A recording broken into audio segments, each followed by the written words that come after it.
প্রিয় ভাইয়েরা, আপনারা কিভাবে অ্যাকাউন্ট অ্যাক্টিভ করবেন? তো সেই বিষয়ে অনেকেই বুঝতেছেন না। তো চাইলে আমাদের সাথে সরাসরি এখানে এই যে টেলিগ্রামের মাধ্যমে আমাদের সাথে কথা বলতে পারবেন। তারপর অ্যাকাউন্ট অ্যাক্টিভ করতে পারবেন। আর যদি আপনি নিজে অ্যাকাউন্ট করতে চান তার জন্য এখানে দেখেন একটা অপশন আছে সাইন আপ। এই সাইন আপ এ চাপ দিবেন। তো সেক্ষেত্রে আমি ১ম এ এখানে সাইন আপ এ চাপ দিব।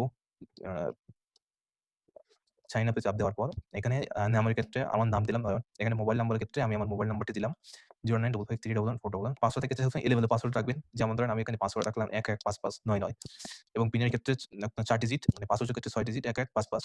তো এটা দেওয়ার পর আপনারা কি করবেন এই দেখেন নিচে একটা অপশন আছে সাইন আপ এখানে সাইন আপ দিবেন। দেওয়ার পর এই যে নাম্বারটা দিয়েছেন এই নাম্বারটি আপনার কাছে রাখতে হবে। কারণ এই নাম্বারে একটু ওটিপি যাবে। এই ওটিপি না দিলে কিন্তু আপনি অ্যাকাউন্ট অ্যাক্টিভ করতে পারবেন না। এজন্য অবশ্যই যে নাম্বারটি এখানে দিবেন সেই নাম্বারটি আপনার কাছেই রাখবেন অথবা অন্য ফোনে রাখবেন। যাতে আপনি এসএমএসটা দেখে পাঠাইতে পারেন। তো এখন আসবে এখানে সাইন আপ দেওয়ার পর এখানে যে মেসেজ এসএমএস অপশন এই হোয়াটসঅ্যাপ অপশন দিবেন না। এই এসএমএস অপশন দিয়ে এখানে নেক্সট চাপ দিবেন। দেওয়ার পর দেখেন এখানে কিন্তু আমার এই যে ওটিপি অপশন আসছে। তো এখানে যখন আমার ওটিপি আসছে তখন কিন্তু আমি নরমালি মেসেজ গেছে। আমি মেসেজটা দেখে ওটিপিটা বসাবো। আমি এই যে ওটিপিটা এখানে বসানোর পর এই যে নেক্সট অপশন আছে। এখানে নেক্সট অপশনে চাপ দেব। দেওয়ার সাথে, সাথে কিন্তু আমার অ্যাকাউন্ট অ্যাক্টিভ হয়ে গেছে।